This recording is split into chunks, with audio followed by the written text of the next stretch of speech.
What's up, everybody? Alex from Shape Gaming. Taking a look here at the expansion review. I'm a bit late. Kids got in the way yesterday, so taking a look at it specifically at just the new content. Don't care too much about the new zones because let's face it, they're just new zones where you do stuff, and not too concerned with the classic. Just curious what Dragonflight's looking like. So take a look here. Hi everyone, I'm John Haidt, General Manager for Warcraft, and with me today are my friends Ian Hazacostas, who is the Game Director for World of Warcraft, and Holly Longdale, who leads up the production team for WoW Classic. I really appreciate you tuning in. I know we're really excited to be able to give you updates on what's happening in World of Warcraft. But first I want to thank our community for all the feedback you've given us this year, and especially our Community Council. You've helped shape and influence the updates that we've done recently and what you're going to see in the upcoming year. I mean, really, for Shadowlands in particular, the story of the last 9 months or so of this expansion is all about the community, and it's shaped by what we've been hearing from them. Because you pissed the community off. We just collectively needed to do a better job of making sure the community felt heard. True story. So that led us to the changes we made in 9.15, but also really re-examining some of the assumptions and foundations of World of Warcraft about things like character investment and mains versus alts, or how catch-up should work, or the appropriate role of friction in our systems. And I think 9.15 represented a step in the direction of letting players have more freedom to play World of Warcraft the way they want to play it. I would agree with that, really yeah. Built our Eternity's End content update from the ground up around those principles. What are some of the things that the community said that influenced your decisions for Eternity's End? Things like stop letting Ian make all the decisions of the Covenant legendary item, tons of tuning, and I think every step of the way we were listening to make sure that we were carrying forward those lessons learned in the course of 9.15 into Eternity's End and beyond. So WoW Classic was... Overall, that's great. You know, there's obviously some marketing and HR going in there because, you know, WoW player base goes down and they need to find a way to bring that back up. Hopefully that stuff will transition into Dragonflight, and we'll actually take the council and player base into account when making changes. So saw it definitely here at the end of Shadowlands, the Catalyst creation, some of the other items that they've done all catch up. Hopefully that stuff will kind of continue in Dragonflight and make good on that. All right, don't care about classic. Really, so we're gonna skip around because of the community. To play with all of really cool stuff for modern WoW players. I'm super excited about the gear upgrades that you're going to give me and the chance to go back and play some of those awesome raids. There's a lot to explore. Very exciting. For our next adventure in World of Warcraft, we're going to go back to Azeroth. We're going to a space with high fantasy. I mean, our fans of Azeroth for a long time. This has been kind of the foundation of much of the lore of WoW. So without further ado, let's watch the cinematic.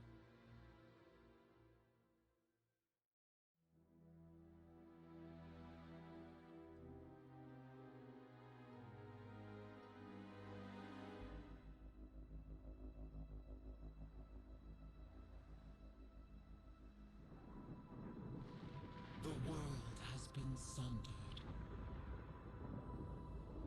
It cries out in pain. We must go to its aid. We entrust our ancestral home to you, the Watchers.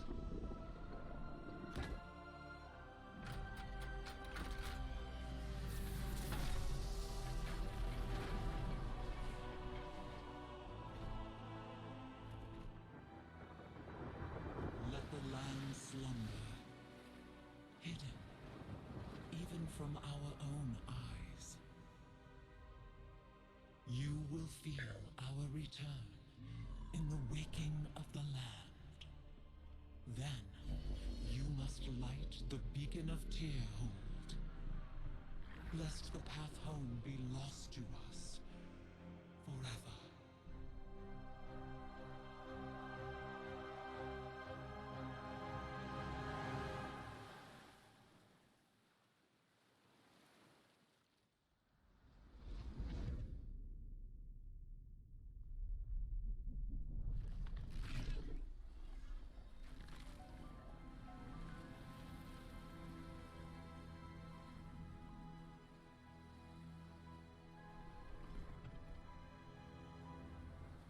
Uh-oh, he ain't got no face. Not waking up.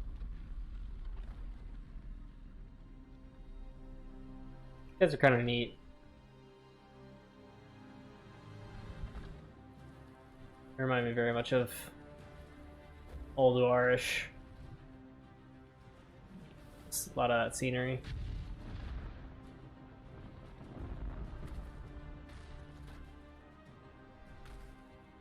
$10,000 did not do bode very well for some of these guys.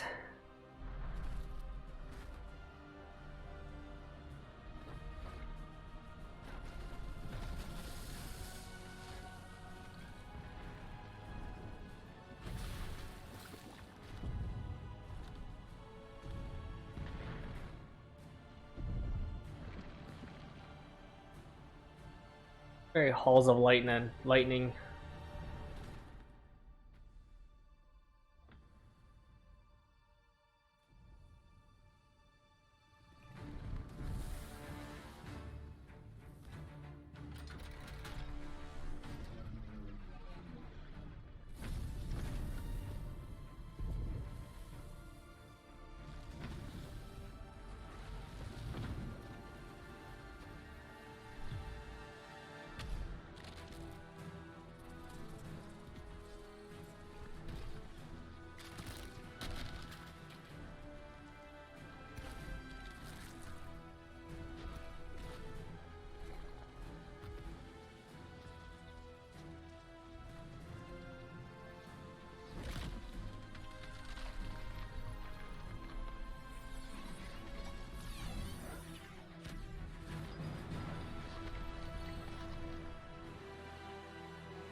Uh-oh. He gone.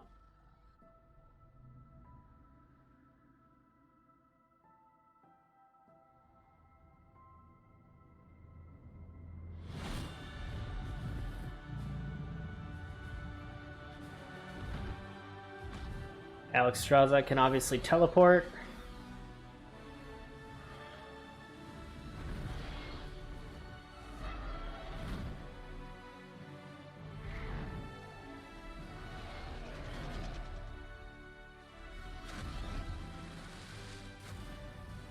The world is healing, but her fate is yet uncertain.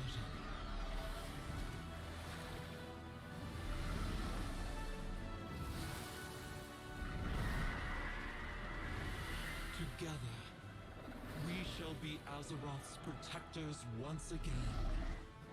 Here, the new age of dragons shall begin.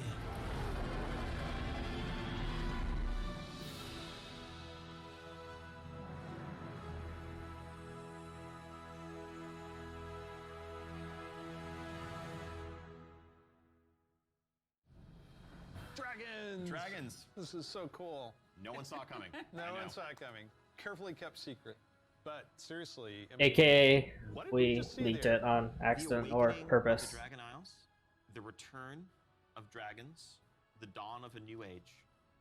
Right, we've seen Rathian. It's pretty sweet. I do like the Dragonflight. Legacy, searching for the Dragon Isles. I feel like they've kind of been gone for a little while. Able to find them until now. The beacon going off, is that summoning the dragons? It is removing the concealment that had hidden the Dragon Isles from the world, but also beckoning the dragons back urgently in a time of need. I assume pretty good variety of locales within the Dragon Isles. It's Yes, the Dragon Isles, as kind of standard for WoW expansion, consist of 5 zones, 4 standard leveling zones, and a new starter zone that we'll get to in a second. Can you talk a little bit about how the team found ways to thread the dragon aspects throughout the environments? The Dragon Isles are a place that is lush and primal, bursting with elemental energy. As Azeroth herself reawakens, those primal forces are expressed throughout the environment, whether it's magma activity, volcanic activity, whether it's the icy wastes of the Azure Span, and each one of those has a connection to a Dragonflight that we've seen before. And it's going to be an amazing place for players to arrive at and explore.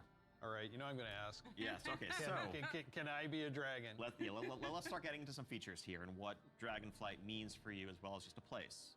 So first off, yes, we have an all-new playable race, the Drakthir race. Yeah. This is a Draken, a draconic race, but Seriously. Ah, it's a demon hunter with skills. dragons in Warcraft have the ability to take on a humanoid form. What classes can they be? They have unique abilities as literally a dragon. That doesn't quite fit any of our existing classes. And so what we're doing is this is not just a new race, but it's also a new class. You know, adding a new race to World of Warcraft, and not just an allied race, is something that we don't do lightly, but telling this expansion, this story, so focused around dragons, felt like the perfect time for it. So if you were a Drakthir, you will be the Evoker class. Drakthir can only be Evokers, Evokers can only be Drakthir.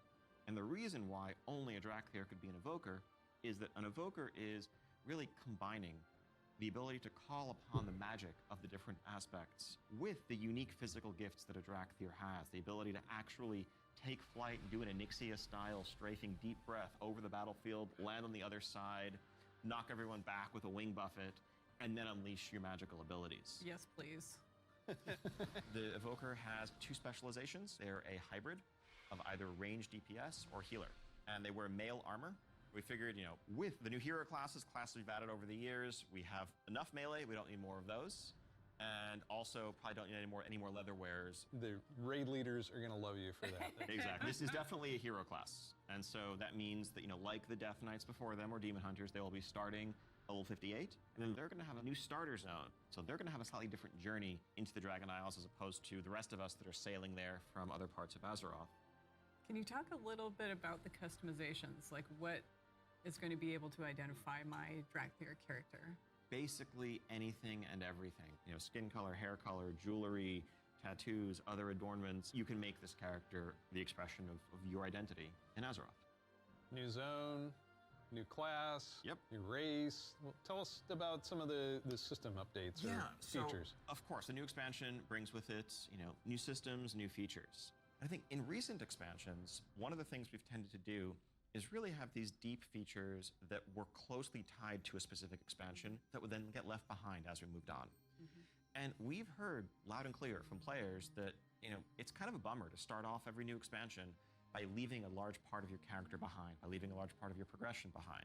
So this time around, what we're doing is really pouring all of our energy into permanent revamps, overhauls, and improvements. Like they watched to all of our Asmongold's core video. systems. Things like our progression systems, in this case, our talent system is something that we want to completely revamp. We want to take a look at our UI. We want to take a look at professions. So with the talent revamp and the arrival of Classic, did you learn anything about how our talents work? I think seeing a new generation of players play with those talents and work through those talent trees really underscored some of the things that, frankly, we lost when we shifted to the Mists of Pandaria style talents and beyond. Yeah, they suck. Yep. A big piece of that was some of just the granularity, the feeling of getting a level and spending a point to customize your character to make yourself a bit better in some specific way. But also, you know, that sense of hybridity that you could have. That's something that we've largely lost. And so the new talent system avoids directly Finally, talent trees. player power throughput choices directly against those. Literally, if Blizzard could do nothing else this expansion, I would be happy with talent trees again. Even though you're still gonna get your same paths, people are gonna figure out the statistics.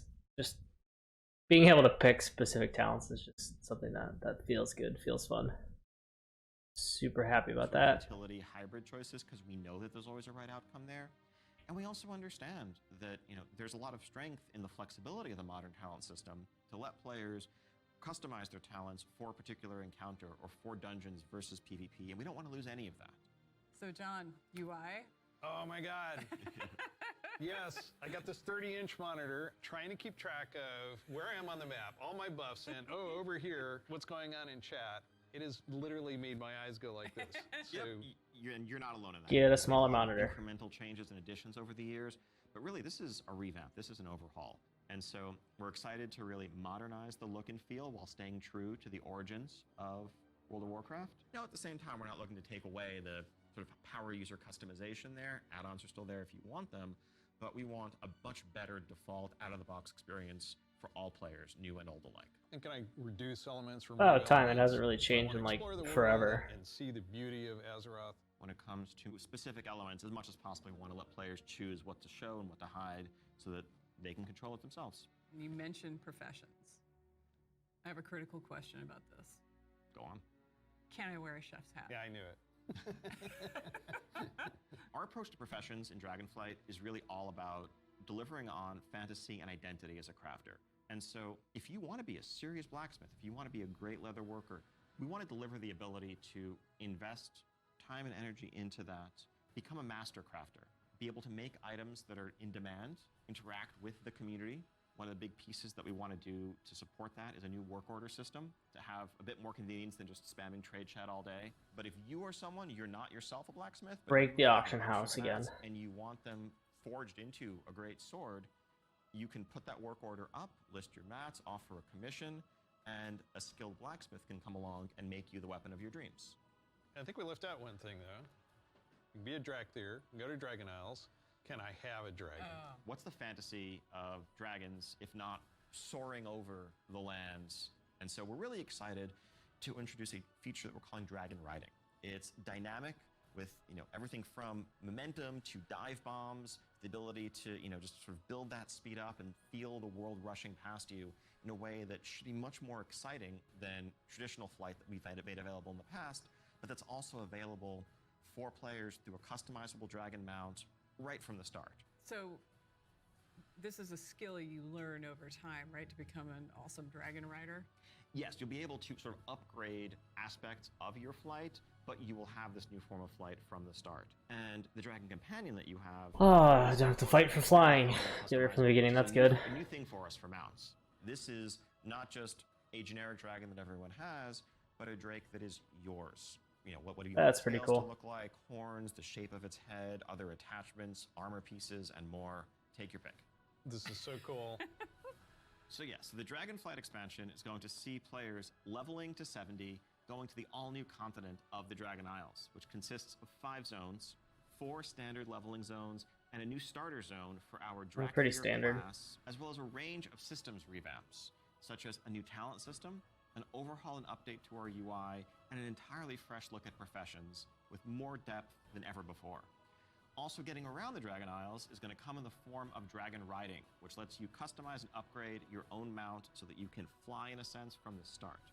And of course, as with any new expansion, we have a new set of dungeons, a raid, and much more to come. We also have an alpha that will be starting up in the future. Check out our website for more information and keep an eye out for those opt-in signups if you want to help us test out Dragonflight and give us even more feedback to make it better.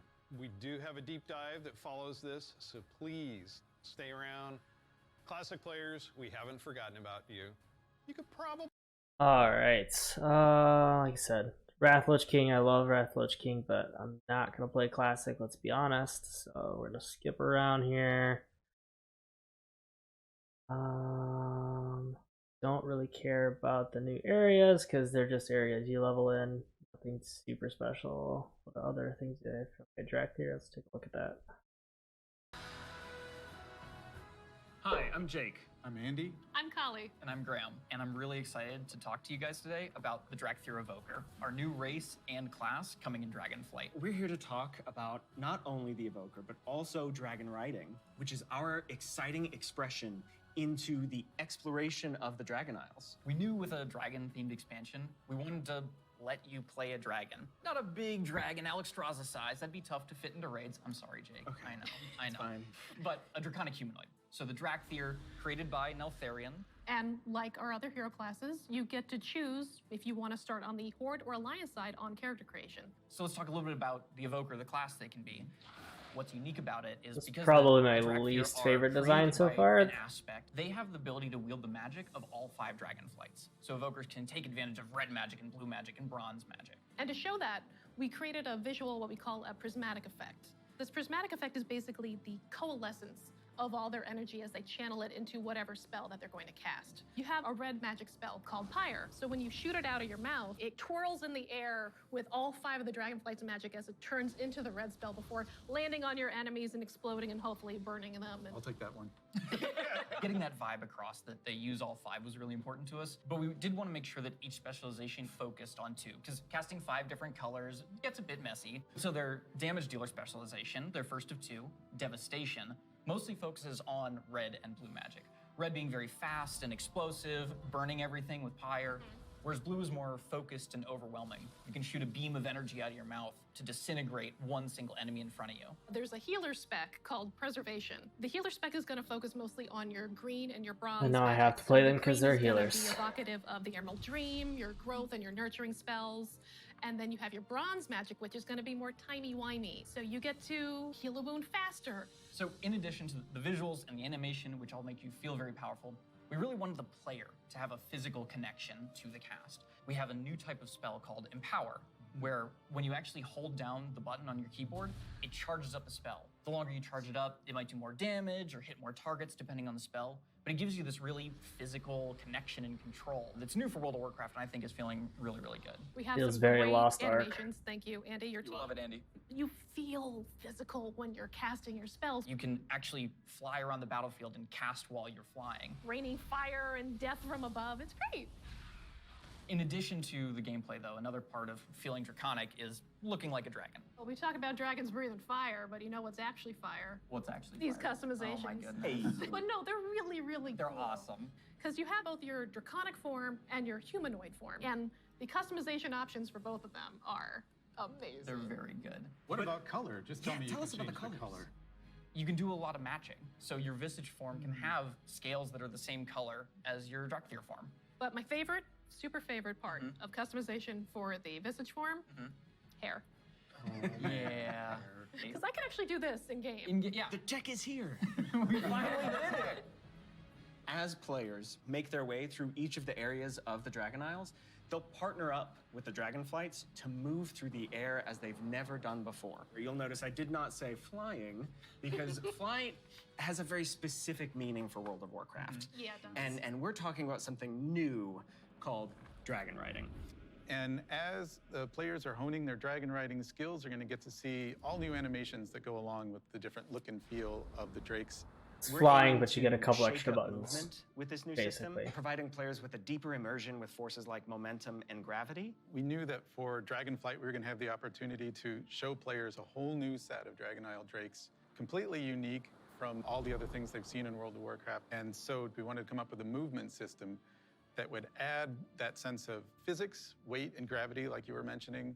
We knew it was going to take a huge team effort, not just animation, but it was going to take effects. It was going to take the engineering team, who we rely on heavily, and that combined with some new animations really helps to lend that feeling of physics as you move through the air in ways that you haven't before. And the icing on the cake is going to be some really cool effects that we've added on top of all of that.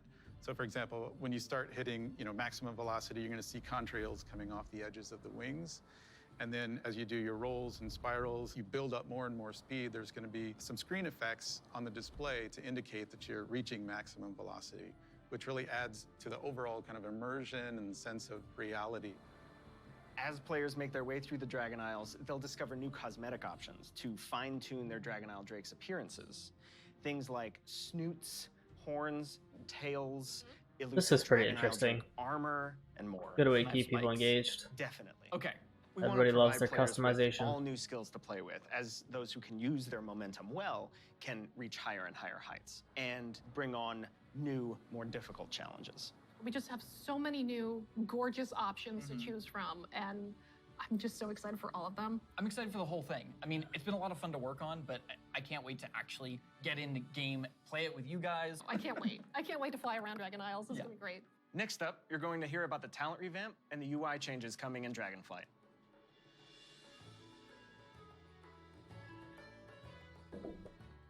Hello, my name is Brian. I'm Crash. I'm Jay. And I'm Laura. We are very excited to share we are finally revamping the WoW HUD UI. And it is also time for a major revamp to talents and specializations. I have a big question for the group. How long do you think it took for us to finally revamp the WoW HUD? My guess is like 15 years. Since I started in high Close. school. 18 years. 18 years. 18 years. Wow. You know, technology has changed a lot since we made the UI back in 2004. Now you have like bigger monitors, and us, we have better dev tools to work with. So it makes sense to have the revamp right now.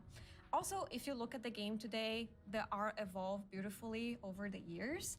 And if you look at the HUD looks like it froze in time. So when we approached this, we wanted to create a layout experience that players could customize, move things around, adjust it to fit their needs. Add-ons today, they do a lot for player customization. The downside is that not everybody uses them. It's about time that everybody has the opportunity to use them, that they become a part of the base UI. Yeah, and we are working very closely with our user research team to make sure we are hitting the goals that our player needs. It allowed us to add new functionality, to improve accessibility in a lot of areas, and on top of that, we are going to be improving the art. Yeah, so the art update, it's a big part of this project. The UI that we have today has a lot of charm and personality, and players have been using that for 18 years. So with that in mind, we want to respect the players who really like the current UI, but do a more than take to it, removing the clutter and giving more visibility for your gameplay. So the new minimap, it looks bigger, and the health bar is also much bigger. If you look at the action bars and the bottom menus, they have less head frames, and it can really open up your gameplay, so you don't have a lot of your UI in front of you. And of course, we want to find iconic pieces from the current HUD, but we want to bring it back in a nice way. So we for sure updating the Griffins. They look so nice now. And the Horde, don't worry, we got you. You're going to have your version as well. So let's talk about the edit mode. We are putting a mode in that will let players move various HUD elements around on the screen. So I'm able to move the mini-map, say, from the right corner all the way over to the left corner. If I want to bring my action bars from the bottom and kind of put them more in the center by my character, those are all things that I'll be able to do? Absolutely. And each of those different components will have various sets of options that you'll be able to work with. They'll be able to save it, edit it, copy it, name it. Also, it'll remember which spec you're in. So if you're someone who jumps around a lot, as you switch, it will switch to whatever HUD layout you have for that spec. This is an ongoing project. We're going to keep working on it. So we really want to hear back from you. A project that we're all excited about that we've been collaborating a lot on is something that's pretty UI intensive, and that's the talent system. It hadn't changed in a long time, like you said before, and we really started with how can we have players have more choice over what their character has? As you level up, we give you a new spell or a new ability, something that kind of makes you stronger, but it's determined by the designers. We decide the order. Yeah, we started looking for a system that would give players a much wider set of options. And after looking at all those things, what we really returned back to was the idea of trees. But it's actually two trees. We have a class tree that offer different class utility, and then we have a spec tree that is focused on performing your role, whether that's damage, tank, or healing. Can I just jump in and say that I personally am super excited about having trees come back. There's a big nostalgia hit for me. As we said, we have these two trees. Nostalgia hit for everybody. We feel like picking a specialization is a really important part of What, a talent trees for like 3X packs now? We want to make sure that when you choose that, it kind of affects the tree in some way. Yeah, as soon as you open your talent tree, you'll see something new. The class side will have some abilities filled out for free, just kind of starting you off in that spec you've chosen, but then you'll have your first point to spend in the class tree, which could be something related to that spec or role, or it could be something from elsewhere in the class. There's a lot of things that we can do here, and part of that is encouraging players to perhaps make combinations that they've never really been able to see in the game before. This is an opportunity to put a lot more art and fantasy in the actual talent UI itself. You have seen that a lot through most recent expansions, but not at the base UI. We want you to be able to tinker with it. You know, we want you to be able to make a lot of changes at a lot of times and not necessarily have to commit. The power really is coming back to the player. It's not something we want people to feel locked into, and so one of the things that we'll be preserving is the ability to change these talents at the same kind of frequency that you do now. Yeah, the old school players, when you see trees this time, just think, yeah, I'll go from my raid night to my arena match and figure out what I think is the best for both of those. And that's a process we want to make really fluid. So we're building a save load feature that lets you create your build, name it, Good save idea. it, and then load it up very quickly. Nothing freely. particularly new, Talents but are really it's about good the for player breadth of base. options. We've made all these different cool things over the years, but when are they at their coolest? It's when players can hold the building blocks of what can make up their class, their spec, and put them together in a way that works for them. So It's like a these common are theme really here. Cool features that we've been working long and hard on. Give the We're very players things excited they want to about play. that. It's just Amazing. an early preview of the things we've been doing. We can't wait to see the reaction that you have to them, and please reach out to us and let us know your thoughts on them. And next up, we're going to talk about professions in Dragonflight.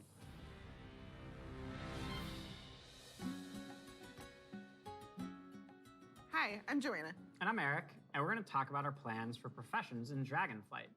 Professions have been a staple of World of Warcraft forever, and they've seen lots of really cool incremental updates over their life. But for Dragonflight, we want to do something a bit different. We really want to rethink professions and figure out how to make them part of your identity as a player, if that's what you want. We really want to make sure that professions feel fun and relevant across all levels of gameplay. That brings us to our first update, something that we're calling crafting orders.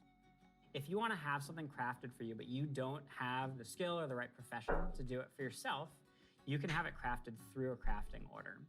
You can basically browse any of the recipes that can be crafted, pick the one you want for yourself, and then you include some or all of the reagents needed for the recipe, including ones that only you can get your hands on.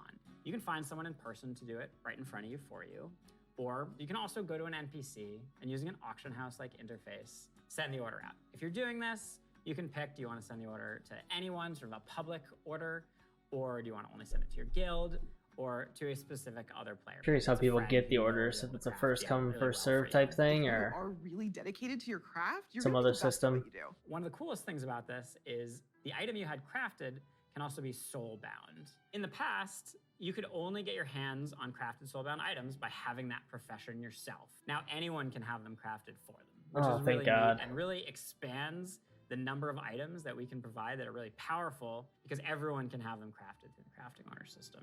This is Gonna cause also an really cool 'cause it economy means as a auction crafter, house you can crash, start building though. your client base. People are going to come back to you to get certain items. Maybe you're the best at making it, or you always throw in a little something extra. You're also going to be leveling up your profession. It's going to be really great. So the first time I doubt people are going to craft, care you're that notice a much. lot of different You're not going to things. get returning Probably the biggest customers. is the introduction of quality, both to your crafted items and your gathered reagents. Quality works in a pretty simple way. If you craft something that's a higher quality, it's just going to be better. For a piece of gear, that probably means a higher item level. If it's, for instance, a potion, that might mean a more powerful effect at a higher quality. And we're doing a lot of new things in the UI. We've put a lot of work into it to make sure that the professions feel really special and unique. And another thing you might notice in the crafting UI that's new is the introduction of stats specifically to your professions, both crafting and gathering. And this is another sort of major input into quality. Probably the biggest source of your ability to craft items at a higher quality is through crafting specializations. We've had crafting specializations in the past, as far back as original World of Warcraft. With Dragonflight, you can go out and earn specialization points in a whole bunch of different ways. So maybe you find an old book on a bookshelf in a ruin somewhere, or a hermit in a cave who can teach you a little bit about your profession. So let's say you're a blacksmith. You might decide that first you want to become an armor smith. And the more points you spend in armor smithing, the better you're going to get at crafting all armor. This also means that if you Pretty specialize neat. one way, other Gives an people in your immersive guild may specialize feeling in a to it. completely different path. So this means that your guild could have several top blacksmiths, and everybody's providing something unique and valuable to the team, which is really cool. Now that reminds me of another update. We're actually adding crafting tables to all the different crafting professions. We're going to take those and we're going to put them all in the main city of Valdrakken. And you're going to go in there and you're going to get to see all the different players crafting their items at their cool crafting tables. Yeah, it means you're going to walk into the city and you're going to see like all these alchemists huddled over here, and you're going to see all these blacksmiths over by the forge. There will be other players filling orders or grabbing orders. It's going to be a whole new crafting area that's going to make you feel really part of the world. It just seems like a much more live. Oh, I don't see it playing out that way, but What I'm most excited about, it's cool though, to think is about, the I gear. guess. We're introducing new types of gear for every profession, and when you go to, say, mine a node, you're actually going to just switch into that gear. It's going to be really great.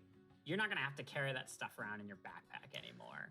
There's actually going to be dedicated slots for each of your pieces of gear. But I'm a numbers guy. I love progressing. All pieces of profession gear will have those special stats that we mentioned before on them. And as you get your hands on better versions of the gear, it's really going to help you get better at your profession.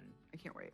Thank you for tuning in to the Dragonflight Deep Dive. You've heard a lot about the content and changes coming in Dragonflight, and we've got a lot more in store for you in the coming months. Until then, we'll see you in Azeroth. All right. Overall, I'm not upset. Like a lot of the systems, I like the Dragonflight. I love the dragons. I think, there are a lot of popular dragons in throughout the expansions that people really like. I think there's a lot of lore there, some stuff that they can really work on from a narrative perspective. So that's cool.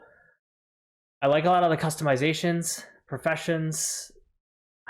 I think they're really trying to target all kinds of different players, and not just this not just the semi-serious or really serious. They're targeting the casual player. They're targeting the people that just care about professions. They're targeting people that just care about lore, so on and so forth. So that stuff's all good. The talent trees are awesome. Literally the only thing that I cared for, or that I really, really wanted. All the other stuff's cool in addition, but the talent trees are neat. Hopefully you're gonna do a deeper dive into that at a later date. I really don't care too much for the class. I'm upset there's a healer, because it means that even if I don't like them, I'm gonna play it because I've got to try it, and it's a healer. I don't know. I feel like you could have spent resources and time on other parts of the content and not just creating another class because we haven't had one in 2 expansions. But it's not the end of the world. Just not my favorite piece. But yeah, I mean, overall, it seems pretty exciting. I hope, things are going to release sooner than I think they're going to. I really hope it's not another 8 months to a year before we see an expansion. I don't think Shadowlands is going to last that long. It certainly already isn't. But yeah, we'll see. Overall, like I said, not upset whatsoever. Looking forward to it.